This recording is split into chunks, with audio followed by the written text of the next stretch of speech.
queridas amigas y amigos, en primer lugar tengo que dar las gracias a quienes han propiciado mi visita a Monterrey, a esta ocasión de reunirme con todos ustedes, que durante mucho tiempo y con esfuerzo y paciencia pues han organizado los trámites para que yo pudiera estar aquí. Y además es particularmente gozoso para mí estar en una cátedra que tiene el nombre de Alfonso Reyes, uno de los mentores literarios que, sobre todo en el campo del ensayo,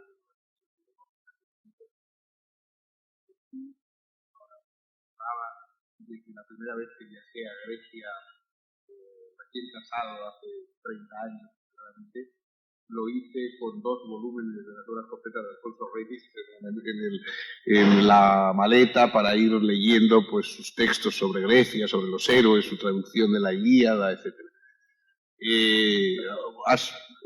Reyes ha sido un gran maestro de la prosa a la vez certera y económica, de esa capacidad de comunicar con un máximo de expresividad y de matices y un mínimo de pomposidad y de retórica güera, ¿no? Y, en fin, algunos también a lo largo de toda nuestra trayectoria intelectual pues hemos intentado, con la distancia evidentemente de las diferencias de talentos, pero hemos intentado seguir esa línea de expresión que a mí me ha parecido, por lo menos es la que me ha gustado más leer y también me gusta escribir. Bueno, yo hoy quería plantear unas cuestiones que probablemente les sonarán a ustedes como conocidas y que, sin embargo, pues son las que me han ocupado con más extensamente a lo largo de los últimos años. Es decir, la relación entre la ética, que es el campo al que yo me he dedicado más profesionalmente y en el cual quizás soy menos incompetente, y la ciudadanía, que cada vez más me parece que es una disposición esencial para entender no solo nuestro presente, sino sobre todo nuestro futuro. Es decir, si pensamos el futuro de nuestros países, de nuestras democracias, desde conceptos brumosos y a veces caníbales, como es el concepto de pueblo, de etnia, todos los conceptos grupales, cerrados, que tienen más referencia hacia el pasado que hacia el futuro y cuyos efectos dramáticos estamos viendo hoy, por ejemplo, en Europa. Un mundo, digamos, dividido en colectividades tribales, cerrado sobre tradiciones inescrutables, que entre sí sea impermeable y incapaz, digamos, de abrirse a las verdades de los demás, a las formas y a las creaciones de otros. Yo creo que ese mundo será un mundo invivible, será un mundo de guetos en que se superpondrán las diversidades de los colectivos, pero los individuos estarán obligados a una uniformidad dentro de cada uno de sus grupos, porque muchos de los defensores de la diversidad étnica, sin embargo, luego reclaman la uniformidad dentro de cada uno de esos grupos. Y yo creo que más bien, en cambio, el concepto de ciudadanía es el concepto de aquellos que entran en la democracia sin renunciar a sus raíces y a sus tradiciones, pero poniéndolas como entre paréntesis, dejándolas en un principio a un lado para intervenir en lo que tienen en común con otros.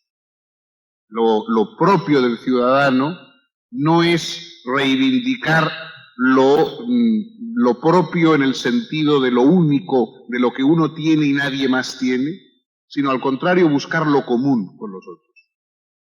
Mientras que la mentalidad tribal, etnicista, busca lo propio y por lo tanto lo intransferible, la ciudadanía es lo que busca aquello en lo que todos podemos estar más o menos en público, todo lo que podemos intercambiar, no razones cerradas sobre sí mismas, sino ese tipo de razones que se pueden dar a los otros.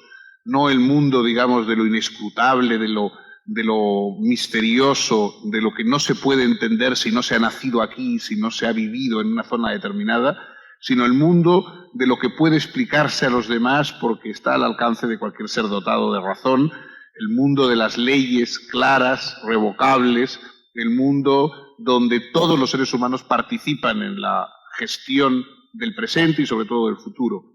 Ese es el mundo de la ciudadanía. Los primeros ciudadanos, la primera idea de ciudadanía en Grecia surge cuando los padres de familia, los cabezas de familia, mejor dicho, los cabezas de familia renuncian a defender exclusivamente los intereses de su familia o de su tribu, de su gens, de su demos, ¿no? Y se dedican a intentar buscar lo que tienen en común con los otros cabezas de familia con los que conviven. El momento en que cada cual renuncia a ser exclusivamente portaestandarte de su pequeño núcleo vital y lo abre para asumir aquello que está en la plaza pública, aquello que comparte con los otros, ese es el nacimiento de la ciudadanía. Y cada vez más me parece que nuestro mundo, el mundo futuro, el mundo del siglo venidero, debe ser un mundo de ciudadanos, es decir, un mundo donde cada uno tenga derecho a reivindicar, por supuesto, su lengua, su tradición, su religión, su forma de vida o de convivencia, pero esos sean derechos que tiene cada persona sin estar obligado por un grupo a comportarse de una forma determinada y no de otra. Es decir, que cada persona pueda elegir eso que algunos sociólogos actuales, como Bauman y otros, llaman hábitats de significado. Que cada uno de nosotros tenga o cree su propio hábitat de significado, en el cual tome aspectos simbólicos de su vida, de una tradición, otros de otra, algunos aspectos de nuestra ética los tomamos de una corriente, de nuestra economía los tomamos de otra, es decir, que cada uno creemos nuestros propios marcos de significado que no tienen que responder a una pauta establecida obligatoriamente desde fuera. Todos tenemos muchas identidades, somos cada uno de nosotros legión, como en la Biblia, en el Evangelio se dice de aquel demonio que se encerraba en la piedra de Gadara. Somos cada uno de nosotros legión en el sentido de que a la vez pues, podemos ser padres o madres, podemos ser amantes, podemos ser discípulos, podemos ser maestros, podemos ser fanáticos de la ópera o del fútbol, podemos ser lectores, podemos ser personas ligadas a tradiciones, a aficiones, etc. Cada uno de nosotros tiene muchas identidades y cada una de esas identidades crea un hábito de significado. Lo propio de la ciudadanía es permitir albergar dentro de unas pautas, de unas normas comunes con otros, la mayor cantidad posible de hábitats de significado. Y esta situación del ciudadano, este ciudadano que a la vez inventa, revoca, participa en las leyes, sabe que esas leyes hay que tomarlas en su momento como definitivas, pero a la vez como algo que puede modificarse por acuerdos sucesivos, eso, digo, está ligado también a una concepción de la ética. La ética, obviamente, es una reflexión individual que cada uno de nosotros lleva a cabo sobre su propia libertad. La ética no es un instrumento que se maneja desde fuera contra los demás, no es un instrumento para formular reproches o para formular acusaciones a los otros, como desgraciadamente la mayoría de las quejas éticas que oímos son protestas porque falta ética, porque los demás no tienen ética, porque los políticos o los banqueros o lo quien sea no tiene suficientemente ética. Bueno, en el fondo, la ética, en el sentido fuerte y significativo del término, es una reflexión que cada uno tiene que hacer sobre su propia libertad, porque cada uno de nosotros no conoce más que a un sujeto desde el punto de vista de la libertad, que es a sí mismo. Vemos los efectos de lo que hacen los otros, pero no estamos dentro de ellos para determinar cuáles son sus objetivos, su intención, su buena o mala fe. En cambio, estamos en el interior de nosotros mismos y por eso el juicio ético es un juicio sobre nuestra propia plenitud, sobre nuestra propia excelencia como seres humanos. Naturalmente, ese juicio ético versa sobre nuestra actitud o nuestra acción como seres humanos en relación con otros. No somos seres aislados. Una cosa, cuando se habla de individuo, siempre hay una imagen de un individuo como alguien encerrado, separado o desligado de los demás. No, nada más falso. Es decir, la individualidad es un producto de la sociedad. Las sociedades, según han ido evolucionando más, se han ido sofisticando más, han ido alejándose del tribalismo y de la mentalidad, digamos, colectivista, mágica, teocrática, etcétera, del pasado. Según evolucionan las sociedades, van produciendo más individualidad. La individualidad no surge contra la sociedad, sino que es parte de la evolución de la sociedad. Por lo tanto, los individuos no son individuos asociales, no son individuos en contra de la sociedad. El individualismo no es una forma, no debe ser, una forma de escapar a las obligaciones de la sociedad, sino precisamente una forma de afrontar nuestra vida en común con los otros. Y lo que quiere decir el individualista, o la actitud, o el punto de vista, la perspectiva individualista, es que cada persona tiene que ser consciente de su capacidad de acción, de su capacidad de intervención, de su responsabilidad en el conjunto de los demás, que no puede simplemente ser un engranaje, que no es simplemente una parte de un organismo general como los corales que están formados por muchos seres unidos y pegados indisolublemente, sino que el individualismo es una posibilidad de intervención social a partir de la responsabilidad de la persona, pero no una posibilidad de desligarse totalmente y de abandonar la sociedad, entre otras cosas porque somos seres irremediablemente sociales. Cada uno de nosotros piensa, reza, teme, ama en un lenguaje que no ha inventado. El lenguaje que llevamos cada uno dentro de nosotros, ese lenguaje que no hemos inventado y que nos han transmitido los demás, es la sociedad dentro de nosotros. Aún en soledad, o Robinson Crusoe en su isla, hablaba y pensaba consigo mismo en un lenguaje en el cual estaba ya de alguna forma todo el pozo, todo el conjunto de espíritu que los demás nos dan. Son los demás los que nos hacen humanos. La humanidad no es algo que brote en nosotros con una espontaneidad de flor o de geranio, como algo que brota sin que nadie lo riegue ni lo cultive, sino que la humanidad es una capacidad de una forma de vida que nos damos unos a otros. Es, digamos, esa especie de matriz social, el útero de la sociedad, aquel del cual nacemos por segunda vez, nacemos fisiológicamente del útero materno y luego nacemos humanamente, socialmente, de ese útero que forma la comunidad humana, en la cual aprendemos el lenguaje, en la cual vemos los rostros de nuestros semejantes, y esa es el segundo nacimiento de cada uno de nosotros. Por lo tanto, la ética que se ocupa del sentido de la libertad del individuo no deja de estar también ligada con esa visión de la ciudadanía, con esa visión de una forma política en que los individuos no son miembros de un gran organismo colectivo, sino que pueden tomar decisiones que no son puramente miembros de una etnia, de una tribu, miembros de una raza, miembros de un género o de un sexo, sino que son sujetos de acción, son sujetos de acción social, cada uno con sus determinaciones, cada uno con sus derechos, pero también cada uno, digamos, puesto en común con los otros. Lo característico del ciudadano es su capacidad para ponerse en común su forma de ser, su forma de pensar con los demás. No hay ciudadanos que se aíslen o que se hurten, digamos, a la relación con los otros. La imagen ciudadana por excelencia sigue siendo la imagen de Sócrates en el Ágora, parando a la gente, haciéndole preguntas, interviniendo, siguiendo a las personas en sus tareas cotidianas.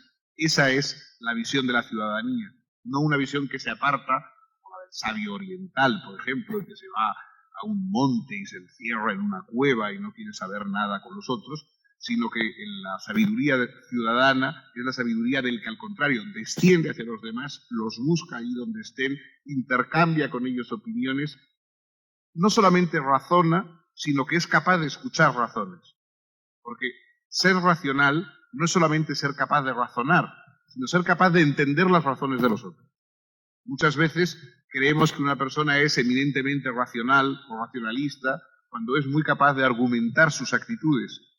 Un ciudadano tiene que ser capaz de argumentar sus demandas, de argumentar sus deseos y sus planteamientos sociales, pero tiene también que ser capaz de entender los razonamientos de los demás, de entender los planteamientos de los otros, de entender la capacidad racional. Precisamente el conjunto de los ciudadanos que no obedecen más que a leyes, es decir, que no obedecen más que a pactos entre ellos mismos, tiene que tener por encima de los demás ciudadanos, no puede haber un tirano, no puede haber una decisión sobrehumana, sino lo que tiene que haber es la razón misma, la capacidad de entender, de escuchar, de argumentar, de intercambiar opiniones y de intercambiar motivos para tomar un camino u otro. En ese sentido, yo creo que la ética tiene mucho que ver con la ciudadanía. Y cada uno de nosotros, cuando reflexiona, yo creo, en general, cuando hacemos nuestras reflexiones éticas, buscamos la forma mejor de ciudadanía. Muchas veces a los profesores de ética se nos dice qué sentido tiene enseñar valores morales, enseñar principios éticos, enseñar pautas de vida a unos niños, a unos jóvenes que van a tener que vivir en un mundo en el que abundan los crímenes, las mentiras, la corrupción, las guerras, la violencia. ¿Qué sentido tiene prepararles éticamente para un mundo tan poco ético? Bueno, yo confieso que no entiendo muy bien esta objeción, porque entonces, ¿qué es lo que habría que hacer? ¿Habría que prepararles para que fueran más corruptos, más criminales, más explotadores, más violentos que los demás? Precisamente porque el mundo en conjunto no es ético, es por lo que hay que preparar éticamente a las personas. Precisamente porque el mundo no es como nos gustaría que fuese, tenemos que intentar inculcar ideales de transformación y de reforma en los jóvenes. Si no, no tendría ningún sentido. Si el mundo fuera un lugar perfecto, idílico, donde los seres humanos vivieran fraternamente y no se aprovecharan unos de otros ni utilizasen la violencia en sus relaciones, no habría nada que enseñar y los profesores de ética nos moriríamos de hambre y bastaría con decirles a los niños, a los jóvenes, hijo, sal a la calle y haz lo que veas. Ya está, eso acabaría, digamos, con el problema de la ética.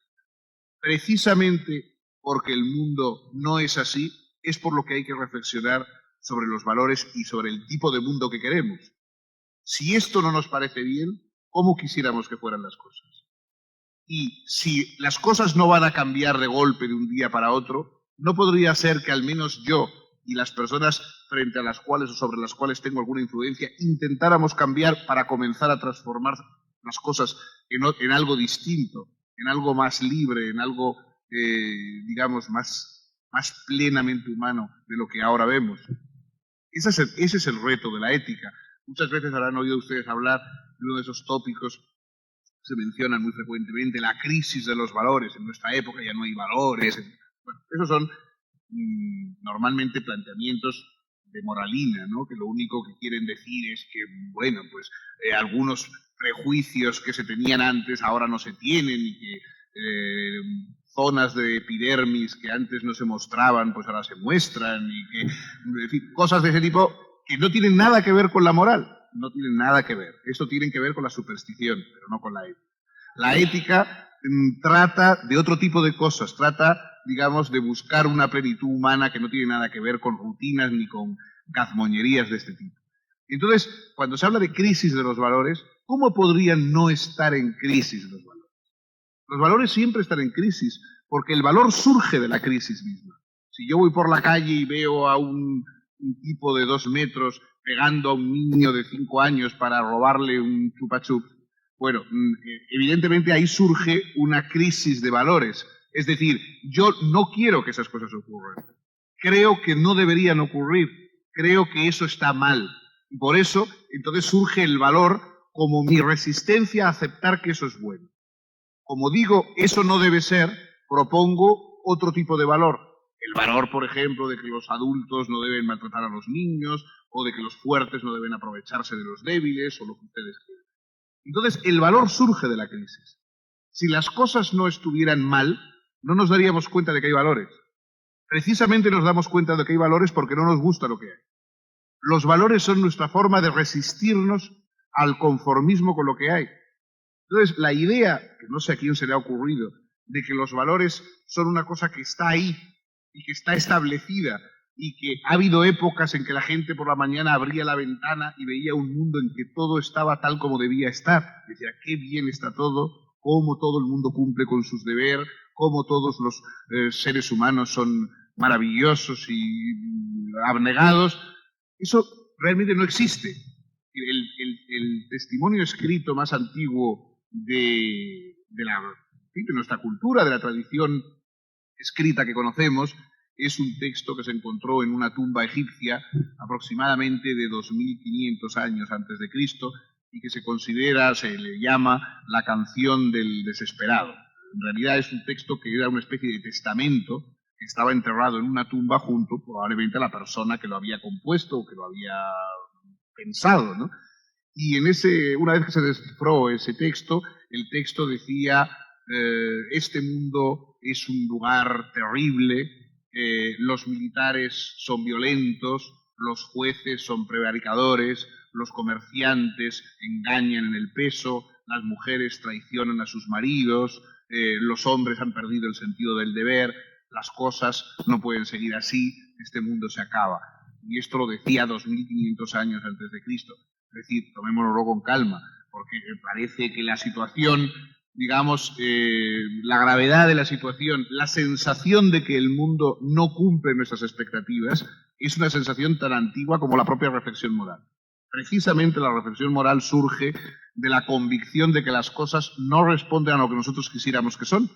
Y, digamos, una persona que tiene conciencia moral siempre es que tiene mala conciencia. Es decir, tiene una conciencia que de alguna forma está poco a gusto consigo mismo.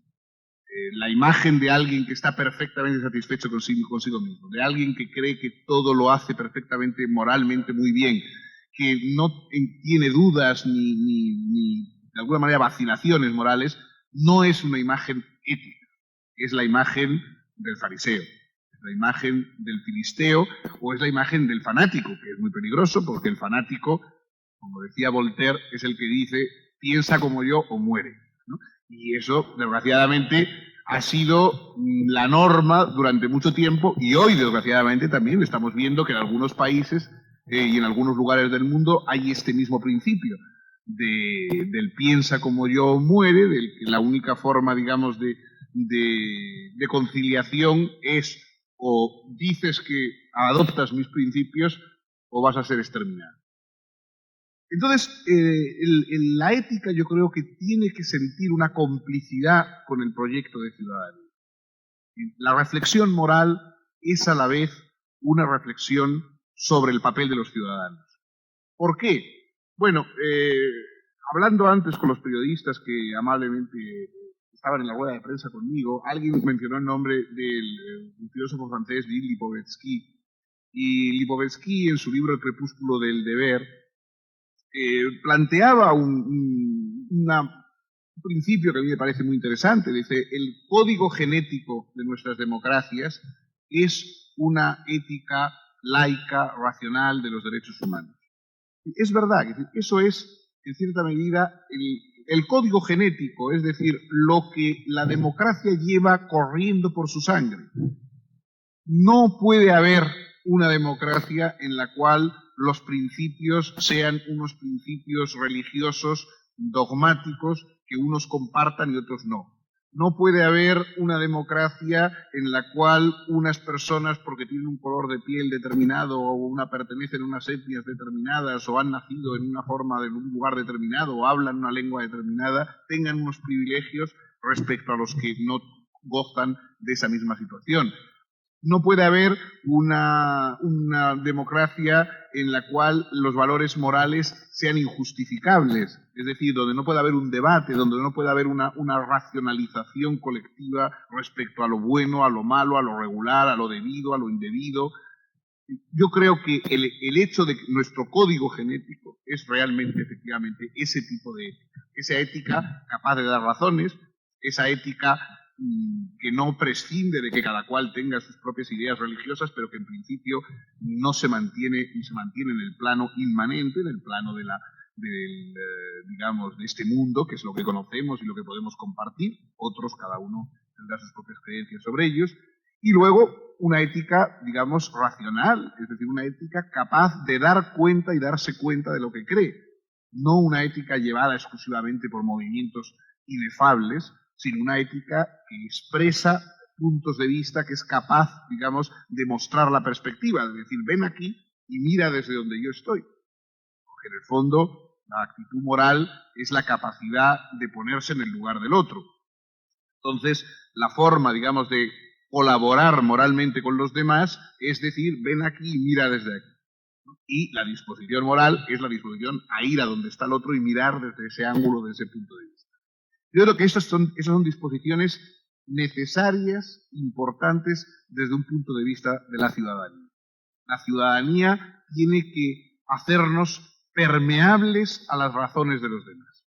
Si nos convertimos en seres totalmente impermeables, que no tenemos nada que decir, que no tenemos nada que expresar, que no tenemos nada que intercambiar, que nos movemos llevados por extrañas fuerzas de la naturaleza, telúricas, la voz de la tierra, la voz de la sangre, la voz de no sé qué, de esas cosas que no son seres humanos y por lo tanto cuya voz solo la interpretan algunos y no los demás. Porque claro, lo malo de la tierra y de la sangre y del pueblo y de la etnia es que como ellos no hablan porque no son humanos, hablan en su nombre determinadas personas.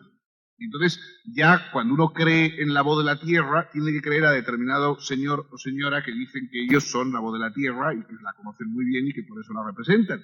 Cuando uno tiene que creer en la voz de la sangre es porque escucha a alguien que dice que él es el que interpreta y sabe lo que es la voz de la sangre y así todo lo demás. En cambio, cuando alguien dice, créame usted a mí, yo voy a hablar en mi nombre, yo le voy a decir lo que yo pienso, entonces no hace falta, digamos, más que creer a esa persona. Esa persona no está hablando respaldada por ninguna especie de nebulosa cósmica, sino que simplemente es un ser humano semejante a mí, dotado de razón, que intercambia puntos de vista conmigo.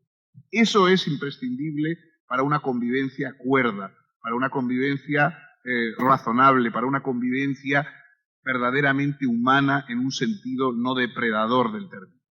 Naturalmente, este tipo de ciudadanía es algo que tiene dificultades de instauración. Es decir, muchos países que se dicen muy ciudadanos, sin embargo, están llenos de prejuicios, exclusiones, marginaciones de todo orden y por lo tanto la ciudadanía se termina por convertir en una palabra cada vez más vacía, ¿no? Una palabra en la cual, digamos, no confluyen las personas, sino que al contrario, las personas se van separando, porque hay palabras, todos lo sabemos, muy prestigiosas, términos muy, en fin, que todo el mundo elogia mucho, pero que luego en la realidad se convierten en lo contrario de lo que dicen. Yo lo aprendí en Colombia hace unos años, yo estaba dando unas charlas en un pequeño instituto de una ciudad, de provincia, allí en Colombia, y a la cual acudían pues gente de medios rurales. Bueno, entonces yo dije, pues vamos a hablar de la solidaridad. ¿Sabéis lo que es la solidaridad? ¿Sabéis qué es ser solidario? Y entonces un niño, de 12, 13 años, se levantó y dijo, sí, sí, yo sé qué es ser solidario. Bueno, a ver, explícalo a los demás. Y me dijo, bueno, eso es como cuando en la aldea que hay mucha basura y hay restos y papeles y botes y cosas abandonadas. Y entonces alguien dice, venga, vamos a limpiarlo todo. Inmediatamente pues uno va y se pone a limpiar las cosas y vienen los demás y entre todos empezamos a limpiar la aldea. Pero de pronto alguien dice, ay, me duele la cabeza, el otro dice, mi mujer me espera, yo tengo que irme, me he puesto malo. Y decía, y al final se queda uno completamente solidario. Bueno, a mí me pareció una buena explicación de que efectivamente a veces las cosas son así. Es decir, todos hablamos de que la solidaridad es muy hermoso, pero luego dejamos completamente solidarios a los que quieren realmente ejercerla. Entonces, la reflexión ética es un intento de dar contenido sustancial a esas palabras prestigiosas de la ciudadanía. Qué bien está, digamos, la solidaridad, pero qué mal está cuando la solidaridad se entiende de este modo que con tanta gracia explicaba este niño y por otra parte y con tanta perspicacia, ¿no? Bueno, ¿cuáles pueden ser los valores éticos que a la vez son valores ciudadanos? Los valores que más nos pueden interesar o que más nos pueden importar. Hay una base en la ciudadanía que es la inviolabilidad de la persona. Es decir, el ciudadano, desde el punto de vista político y desde el punto de vista ético, representa algo más allá de lo cual no se puede ir, algo inviolable. No puede ser sacrificado en beneficio de determinados objetivos, de determinadas metas, de determinadas ideas, por muy valiosas que sean. Aquella vieja historia que planteaban Rousseau y otros, que decían, sí, en la ciudad perfecta, en la ciudad armoniosa, en la ciudad de la paz, en la ciudad donde todo el mundo estaba contento, de pronto alguien supiese que toda esa armonía y toda esa paz social se debe a que una persona en un calabozo ignoto que los demás desconocen está siendo torturada injustamente día y noche, y que ese es el precio que hay que pagar por la paz y la armonía y la prosperidad del resto, entonces, ¿qué? Bien, desde el punto de vista tanto de la ética como de la ciudadanía, ese precio sería innoble. Ese precio no compensaría, no se podría pagar. No se puede pagar un precio que importe la exclusión, la injusticia, la tortura, el abandono de una persona en nombre de que así se conseguirá tal o cual objetivo colectivo que incluso en sí mismo puede ser bueno. De modo que la inviolabilidad me parece un principio a la vez ético y ciudadano esencial. Por otra parte, la autonomía de la persona, es decir, la capacidad de que la persona ética y ciudadanamente rija su vida de acuerdo con unas pautas y con unos objetivos propios. Ninguno sabemos qué es, en términos absolutos, lo bueno y lo malo. De modo que, bueno, cada uno tiene que intentar buscarlo a su modo. Cada uno debe tener derecho a equivocarse por sí mismo, en una palabra. Esos seres bien pensantes que tienen todo claro y que se obligan a imponérselo a los demás, quieran o no, fallan tanto en ética como en ciudadanía. En ética porque un bien que se impone a los demás deja de ser un bien. Y desde el punto de vista moral, solo es valioso el bien que surge de uno mismo, nunca el bien que se le impone a uno desde fuera de manera coactiva. Y en el punto de vista ciudadano, porque esas personas que tratan de salvar a los demás a pesar de sí mismos, me recuerdan siempre a aquel célebre cuento que me contaban a mí en el colegio del Boy Scout, que cuando su instructor le llama al final del día, le dice, bueno, qué buenas obras has hecho hoy. El Boy Scout le dice, he ayudado a cruzar a un ciego la calle. El instructor, pero en todo el día no has hecho más que eso, y dice, es que el ciego no quería cruzar la calle ni en broma.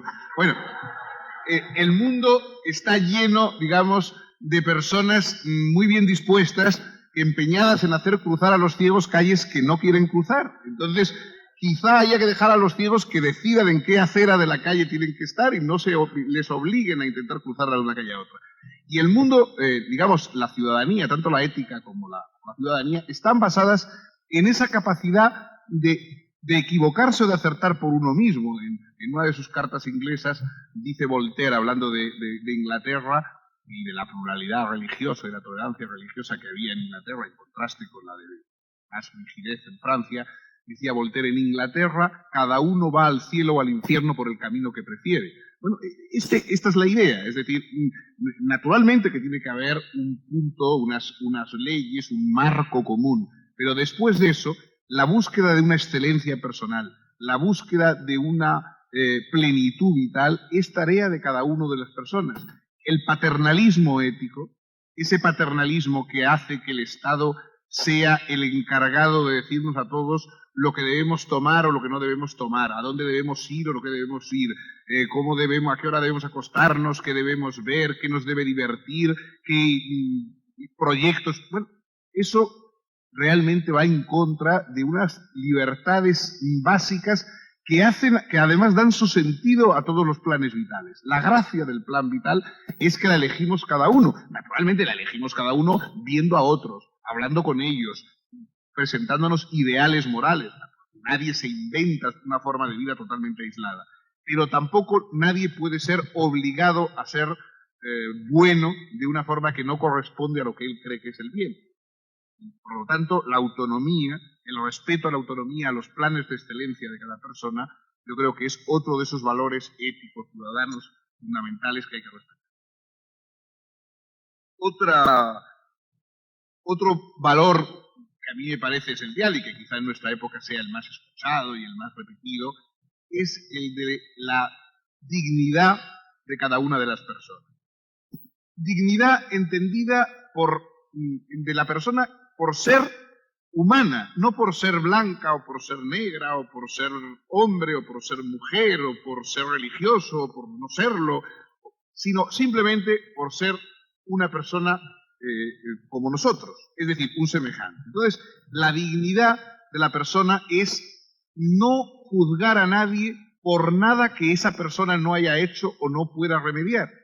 Si uno juzga a otro por su color, si juzga a otro por algún defecto físico o por su sexo, o incluso si lo juzga por su ignorancia, puesto que no ha sido educado o por lo que sea, de alguna forma está conculcando la capacidad de crédito que tenemos que dar al otro. A las personas hay que juzgarlas por lo que hacen. Entonces hay en todas las razas, en todos los sexos, en todos los grupos humanos, hay personas excelentes, capaces, abnegadas, creativas y personas que son todo lo contrario. Y hay que juzgar y reconocer a las personas por esas capacidades y no por su procedencia. No digamos si además se las juzga por su genealogía, por sus antepasados, o por su linaje, o por la buena familia o mala de la que provienen, etc. La dignidad es considerar a cada persona como alguien proyectado hacia un futuro de acciones y de libertad y no simplemente condicionado por la necesidad, la tradición y la genealogía previas a él. Y esto yo creo que en nuestro mundo es cada vez más importante cuando estamos viendo, desgraciadamente, por ejemplo, en países como la ex Yugoslavia, pero no solamente ahí, pero estamos viendo cómo personas que han convivido juntas, personas que se tenían pues unas más simpatía y otras menos, como se tienen los vecinos, como tienen las personas que conviven, y de pronto, de un día para otro, llevados por la propaganda, por el fanatismo, por ideólogos enloquecidos, no pueden convivir con quien hasta ayer convivían perfectamente porque han descubierto que es serbio, o que es kosovar, o que es croata, o que es musulmán, y eso imposibilita lo que antes era una convivencia que no se basaba en ningún prejuicio, sino que se basaba simplemente en las cosas que sabemos unos de otros. Yo recuerdo la impresión que me produjo hace ya un par de 3 años quizá, cuando en el periódico en el que yo habitualmente colaboro, en El País, vino un periodista de Sarajevo y nos dijo: yo os juro que hace 3 o 4 años no sabía de dónde era nadie de los vecinos que vivían en mi casa. Yo no sabía si el vecino de abajo era croata, yo no sabía si el vecino de arriba era bosnio musulmán, yo no sabía si el portero era serbio. Es decir, yo convivía con ellos sin haber preguntado nunca ese tipo de cosas y vivíamos como señores que éramos ciudadanos de Sarajevo, sin más. cada uno tendríamos nuestras tradiciones, pero cuando llegaba el domingo unos iban a misa, cuando llegaba el sábado unos iban a su sabbat judío, lo que sea, y no había la idea de que yo estaba pendiente de lo que era, y de pronto de un día para otro fue decisivo enterarse de la religión del uno, de la raza del otro, de la etnia del otro, porque si no estábamos perdidos, porque se había decretado la caza del diferente, del distinto. Esto es lo que va directamente en contra de la dignidad de la persona. Las personas tenemos que tener, de alguna forma, una disposición favorable sin saber o aparte de lo que puedan ser sus tradiciones o sus colores de piel o todo lo contrario. Todo lo que no sea eso es incurrir en lo que San Pablo, en una de sus epístolas, hablando de Jehová, del Dios en el que él creía, que no era muy simpático, por cierto, dice San Pablo que Jehová nunca comete prosopolepsia. La prosopolepsia, que es una palabra terrorífica, lo comprendo, pero ahora se la aclaro, es una voz griega. Si ustedes recuerdan, los que conozcan algo de esa lengua, saben que prosopon es máscara. La máscara, y de ahí vino luego las expresiones que querían decir la persona, ¿no? La máscara es, prosopon es la máscara que se ponían los actores en la tragedia. Y lapsus es error, equivocación, como en nuestro lenguaje habitual. Prosopolepsia es confundir a alguien con su máscara, equivocarse y creer que alguien es su máscara. Entonces dice San Pablo que Jehová nunca comete prosopolepsia, es decir, nunca toma a nadie por su máscara. Todos llevamos máscara puesta, la máscara de esas identidades que decíamos, somos padres, somos madres, somos varones, somos hembras, tenemos tales o cuales creencias, somos ingenieros, somos catedráticos, somos no sé qué, todos son máscaras. Entonces, debajo de esas máscaras está la realidad humana de cada uno, y Jehová, decía San Pablo, no se equivoca y no confunde a nadie con su máscara. No juzga a nadie por una clasificación previa de las máscaras, sino por la persona que hay y que maneja esas máscaras bien o mal de acuerdo con su comportamiento. La dignidad humana se basa en no confundir a nadie con su máscara, en saber que lo importante es que debajo de todas las sucesivas identidades que podemos ir adoptando, de que podemos intercambiar con los demás, hay una realidad de la intención, una realidad de nuestra libertad y de cómo se expresa, que esa es la verdad de cada uno de nosotros y que eso debe ser respetado por los demás, puesto que nada nos va a respetar más que los otros seres humanos. En el universo, ni los terremotos, ni la naturaleza, ni la biología, nada va a respetarnos. El ser humano no cuenta nada en el universo. A pesar de todos los entusiasmos ecológicos de nuestro siglo, la naturaleza tiene un desdén olímpico y quizá justificado por nuestros proyectos, por nuestras personas y por todo lo demás. Nadie va a tomarnos en serio más que nosotros. Por lo tanto, la dignidad humana es la capacidad de rescatarnos de la insignificancia que tenemos los humanos unos con otros. Solo los humanos podemos salvarnos de la insignificancia unos a otros. Si esperamos que el sentido de la vida nos venga de alguna ilusión trascendental, estamos perdidos. Solo otros seres humanos como nosotros nos pueden rescatar de la insignificancia reconociendo nuestra dignidad de seres pensantes que se saben mortales. Y esa es la base de la dignidad humana. Y por lo tanto eso también es una base que está relacionada con la ética y con la ciudadanía. Y luego hay otro valor, que es la solidaridad de la que hablaba este niño, o si quieren ustedes también la dimensión de auxilio. Es decir, los seres humanos tenemos principios muy distintos, creemos en cosas muy diferentes, gustos, objetivos, pero compartimos algo fundamental que son nuestras necesidades. Es decir, si no nos parecemos por nuestros principios, al menos nos parecemos por nuestras necesidades. Y por lo tanto, la capacidad de auxilio nos la brindan el constatar las necesidades que entendemos.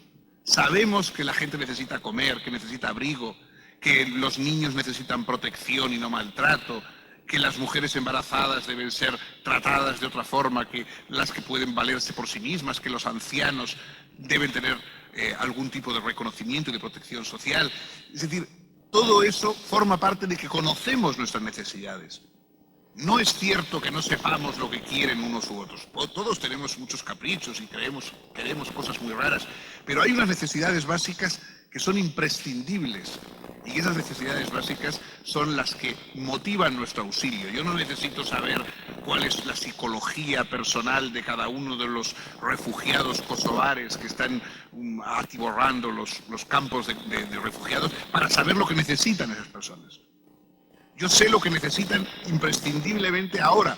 Por supuesto que una vez que tengan sus cubiertas todas las necesidades, cada uno de ellos tendrá sus gustos, sus apetencias, sus intereses. Pero en principio lo básico, lo fundamental, yo lo sé porque son necesidades que comparto yo también con ellos. Y por lo tanto hay una posibilidad de reconocimiento de lo que necesitamos. Esa especie de, bueno, lo que se ha llamado compasión. La compasión es padecer con el otro, o simpatía, la palabra es la misma, ¿no? Simpazos o compasión es el mismo mecanismo. Es la capacidad de sentir lo que el otro padece y de intentar remediarlo. La sociedad de los ciudadanos, la sociedad democrática, es la sociedad en la que nadie está abandonado por los demás, o por lo menos debería serlo. Y hay en este punto que recordar que la ciudadanía siempre tiene que tener una cierta base material.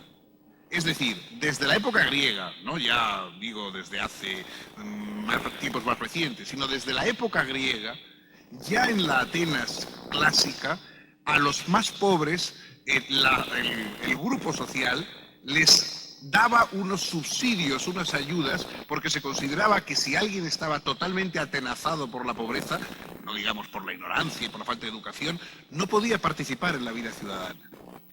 Hoy en nuestro mundo es ridículo seguir hablando de ciudadanía cuando hay personas que no tienen cubiertos ninguno de sus mínimos vitales. Esas personas están excluidas radicalmente de la ciudadanía a pesar de que se haga la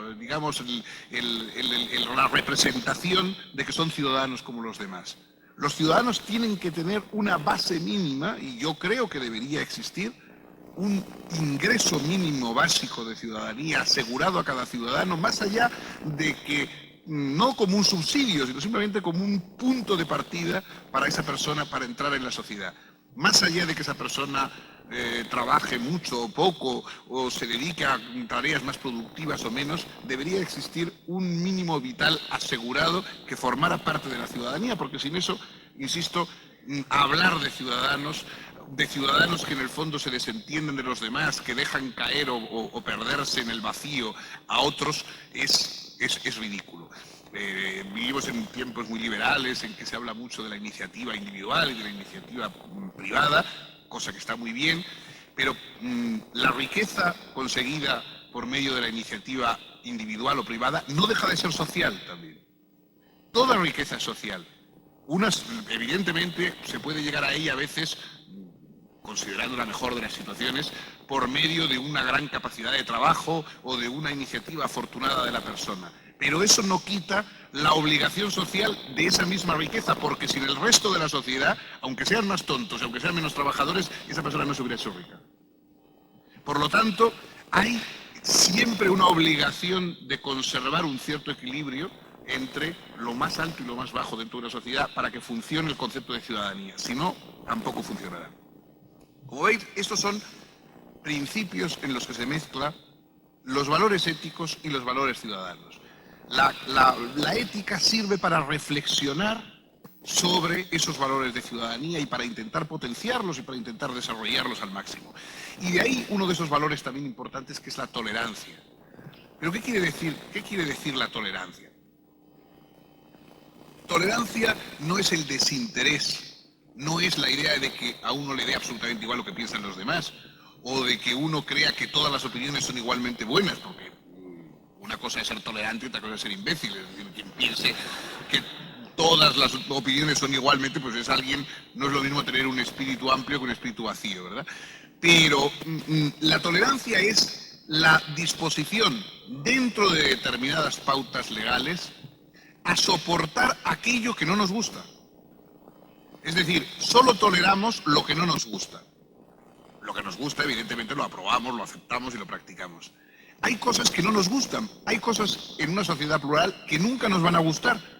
No a toda persona tiene obligatoriamente que parecerle bien todo.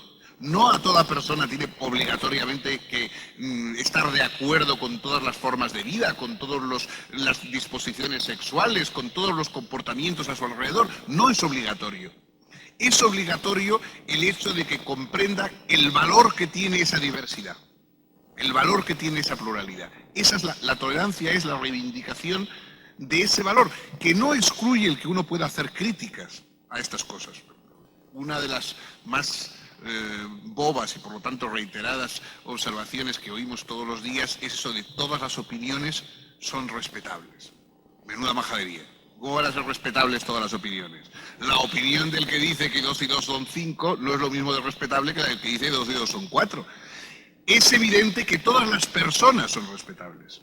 Es decir, que a quien dice que 2 y 2 son 5 no se le puede por ello torturar, ni maltratar, ni encarcelar. Quizá no se le debe recomendar para una cátedra de matemáticas, pero por lo demás no se puede tomar ninguna represalia, digamos, contra una persona. Las personas son las que son respetables, no las opiniones. En cierta medida, lo que nos debemos unos a otros precisamente es decir lo que pensamos de comportamientos, de actitudes, de ideas, y eso forma parte de una sociedad plural. La tolerancia es, sin embargo, no perseguir o hostilizar o, de alguna manera, marginar socialmente a quien cree algo que a nosotros no nos gusta o nos parece incómodo, ¿no? Naturalmente esto dentro de un cierto límite, es decir, se puede ser tolerante con quien tiene una religión distinta a la mía, pero no siempre que esa religión incluya el canibalismo y como una variedad gastronómica más, ¿no? Una cosa, digamos, insisto, es el ser tolerante, otra cosa es saber los límites. La tolerancia, como todos los valores sociales, tiene unos límites para ser eficaz, para ser real. La libertad de expresión es una cosa maravillosa, pero si en un teatro lleno como este alguien se levanta y por broma grita fuego, fuego y causa una estampida de gente en la que mueren 4 o 5, pues no, digamos, le pediremos responsabilidades a pesar de que él diga que él gritó eso en uso de su plena libertad de expresión. Es decir, todo tiene límites. Todas las libertades y los valores para ser reales en una sociedad real, tienen unos límites determinados, la tolerancia y todo lo demás. Y sobre eso precisamente es sobre lo que la ética, aliada con la ciudadanía, debe reflexionar. Yo creo que hay un campo importante y que no está codificado. Es decir, a veces a los profesores de ética, que quizá, en fin, tenemos nosotros la culpa de ello, se nos pide soluciones. ¿Qué dice la ética de esto? ¿No? Dice, mire usted, yo no tengo el teléfono de la ética para llamarla y preguntarle, oiga, ¿qué piensa usted de esto? No lo sé. Es decir, la ética es algo que estamos haciendo todos. Es decir, todos estamos opinando y razonando sobre esa cuestión y nadie tiene una garantía de que sus ideas sean inamoviblemente mejores que la de los demás. Por lo tanto, aquí lo que se abre es un debate, no hay un catálogo de soluciones. Las cuestiones van enredándose cada vez más. La técnica, por ejemplo, avanza y cada avance técnico en el campo de la biología, en el campo de la genética, en el campo, por supuesto, de otras instrumentos de audiovisuales, armas, lo que sea. Cada avance técnico plantea nuevos problemas morales, nuevos problemas éticos, inéditos, que no existían. Es decir, inútilmente buscaremos en Aristóteles solución al problema de la clonación humana. No se lo planteó porque no estaba en su campo de expectativas. Entonces, somos nosotros. No podemos intentar de alguna forma revivir a los grandes pensadores para que solo piensen por nosotros. Nadie piensa por los demás. El problema es que el ciudadano no puede abandonar sus decisiones en manos de otros. Todos, desde el punto de vista de la ciudadanía, todos somos políticos, todos tenemos que tomar decisiones, todos somos en cierta forma responsables de lo bien o lo mal que va la sociedad en que vivimos. Y desde el punto de vista ético, nadie tampoco puede pensar por otro. Nadie puede decir, yo hago esto porque me han dicho que está bien y a mí no me pregunte usted. No hay ley de obediencia debida en la ética. Es decir, al contrario, hay el único deber que existe la ética es precisamente la capacidad de criticar, de examinar por uno mismo y de valorar, aunque luego llegues a la conclusión de que efectivamente la opinión mayoritaria es la mejor, pero tienes primero que darla a valorar por ti mismo. De modo que yo creo que es la perspectiva que tenemos cuando se dice qué valores, qué nuevos, en fin, qué nuevos caminos se abren a la humanidad ante el siglo XXI. Bueno, no lo sé. No lo sé porque no lo puedo saber. Porque no hay nadie que pueda decidir de antemano, al margen de los demás seres humanos, al margen de la relación entre unos seres humanos y otros, al margen de la reflexión colectiva que se lleve a cabo, qué, por dónde, cómo vamos a evolucionar. O sea, la ética y la ciudadanía es, si se quiere, una escuela de perplejidad, pero también es una escuela de libertad, también es una escuela de autonomía y debería, creo yo, serlo también de solidaridad. Pero en fin, esto es lo que quería exponerles. Como ven, son ideas que probablemente ustedes ya conocen y que yo lo único que he querido es que las recordásemos ahora juntos y en cualquier caso, pues les agradezco su compañía y su atención.